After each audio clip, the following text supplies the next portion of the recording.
Implementa BIM para lograr una mayor rentabilidad en tus proyectos. Soy María José de Tesanos, CEO de MDT Arquitectura, y te doy la bienvenida al podcast de BIM Online. Estoy aquí para compartir contigo mis conocimientos y experiencia trabajando en proyectos con BIM para que puedas tomar acción y avanzar en el proceso de implementar BIM, que traerá más eficiencia y productividad a tus proyectos.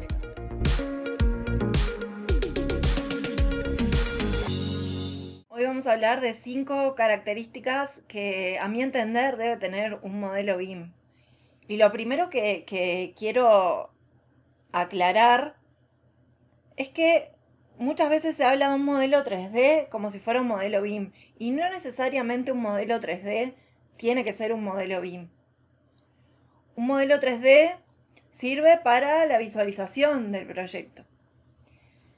Pero si no contiene información asociada al proyecto de forma ordenada, de forma estructurada, información que se pueda transferir a la fase siguiente del proyecto para que también pueda ser analizada e interpretada, y que esa información se pueda utilizar por los distintos actores involucrados en el proyecto, entonces no es un modelo BIM.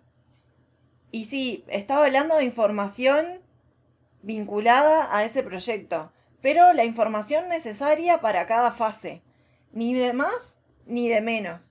¿Y cuántas veces nos ha pasado que llegamos a la obra, llegamos a la instancia de ejecución de la obra del proyecto, y los planos tienen información incongruente, no tienen la información exacta, no contienen la información adecuada, no se resolvió en la etapa de proyecto ejecutivo determinado sector del proyecto y entonces hay que resolverlo improvisadamente en la obra? Eso es por justamente falta de información, falta de comunicación, y porque la información adecuada no estaba en tiempo y forma en el momento que se precisaba. Entonces justamente un modelo BIM lo que contiene es la información necesaria para el proyecto en esa fase determinada. Y para esto entonces este modelo BIM tiene que ser comunicable y compartible. Un modelo que pesa muchísimo, que no se puede abrir, que tiene 13 niveles y hay que identificar el ducto del sector A del nivel 13 y no tiene una identificación propia, no hay forma de poder llegar, de poder visualizar ese tramo de ducto. Entonces, ese modelo, a mi entender, no es un modelo BIM. Un modelo BIM tiene que tener elementos reconocibles por sus características propias, elementos correctamente ubicados respecto a las referencias. Una ventana con respecto a su muro, un inodoro con respecto al piso o al muro que lo contiene. Y a su vez tienen que estar correctamente identificados respecto a esas referencias. Y cuando hablo de elementos reconocibles por sus características, que tengan la nomenclatura adecuada para que al momento de extraer, por ejemplo, una planilla de cómputo de materiales, sea fácilmente reconocible. ¿Cuántos metros cuadrados corresponden al tipo de muro M01? Si yo no le di al software esa información al momento de extraer la planilla, no lo voy a poder identificar. Y para todo eso tienen que existir procesos de ingreso de la información, para poder tener también procesos de extracción de la información. Pero a su vez el ingreso y la extracción de la información tienen que estar coordinados, tienen que ser coherentes. Y como te decía, este modelo BIM tiene que ser transferible en el tiempo a las distintas fases del ciclo de vida del proyecto. Tiene que poder ser transferible desde la etapa de anteproyecto de diseño, pasando por la etapa de proyecto ejecutivo, construcción, y llegar a la etapa de operación y mantenimiento de ese activo, con la información necesaria para que ese edificio se pueda operar, se pueda mantener y se puedan sustituir las partes que sean necesarias en el tiempo. Y por ende entonces tiene que ser transferible para poder trabajar de forma colaborativa. Como te decía, si ese modelo tiene un problema con el tamaño del archivo, que no se puede abrir, que no es compatible con todos los software. Bueno, no se puede trabajar de forma colaborativa, no se puede comunicar y entonces no se puede utilizar en las distintas fases del proyecto. Y para esto es fundamental tener un objetivo claro. ¿Para qué estoy realizando ese modelo? ¿Cuál es la finalidad? Sobre todo cuando pensamos en compartir ese modelo BIM y compartir esa información. ¿Qué información yo le voy a ingresar a ese modelo? Bueno, en concordancia con ese objetivo. Si el objetivo, por ejemplo, es que en la etapa de diseño se pueda hacer un análisis energético de los herramientas, yo le voy a ingresar determinada información en coherencia con ese objetivo.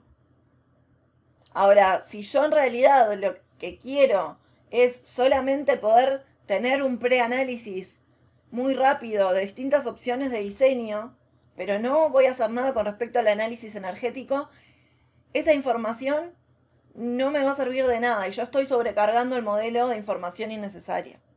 Por eso hay que tener muy claro el objetivo, el para qué de ese modelo BIM.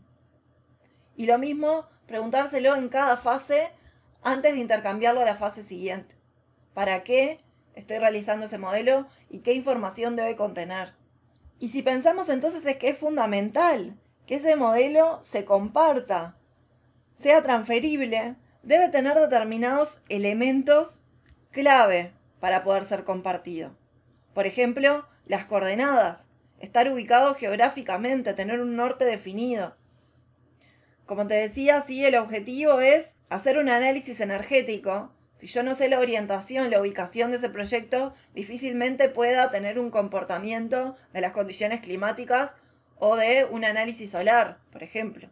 La información tiene que estar ordenada y estructurada. Yo no puedo abrir ese modelo y encontrarme con que tengo vistas que no se están utilizando para nada, que están vacías, que no están configuradas. Tener un listado de planos que no es el que estoy utilizando. Tener información por demás. No encontrar esa información de forma clara. No tener, por ejemplo, un navegador de proyectos ordenado, con codificaciones con sus vistas respectivas o con sus láminas respectivas. Algo que es básico, como las unidades del proyecto, por ejemplo, que esté en un sistema internacional de unidades de medida. Que esas unidades estén acordadas y que se sepa de antemano. Y para eso, este modelo entonces tiene que venir con un manual de uso. Saber cómo ese modelo tiene que ser utilizado, cómo se va a visualizar, cómo se va a actualizar y cómo se debe ingresar y extraer la información para no romper ese modelo. Como te decía, la ubicación es clave, también las coordenadas, el origen del proyecto. Tiene que estar georreferenciado en sus dimensiones, orientación y geoposicionamiento. Y la información ordenada, a su vez, es clave para poder trabajar de forma efectiva y eficiente en un entorno colaborativo, en donde las comunicaciones sean claras y todos hablemos en definitiva un único lenguaje común. Por eso el modelo BIM también tiene que estar referenciado con respecto a la normativa internacional. Tiene que manejar ese lenguaje, tiene que manejar esas referencias para saber exactamente de qué estamos hablando. Y cuando ese modelo BIM viene con un documento registrado con trazabilidad de cómo se generó, de cuáles eran los objetivos, de para qué se debe utilizar ese modelo y cómo se debe utilizar, entonces están las condiciones claras para que ese modelo BIM pueda ser intercambiado y comunicado de forma eficiente y productiva.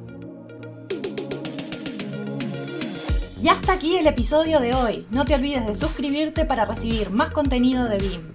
Te espero en el próximo episodio con más proyectos, más experiencias compartidas y mucho más BIM Online.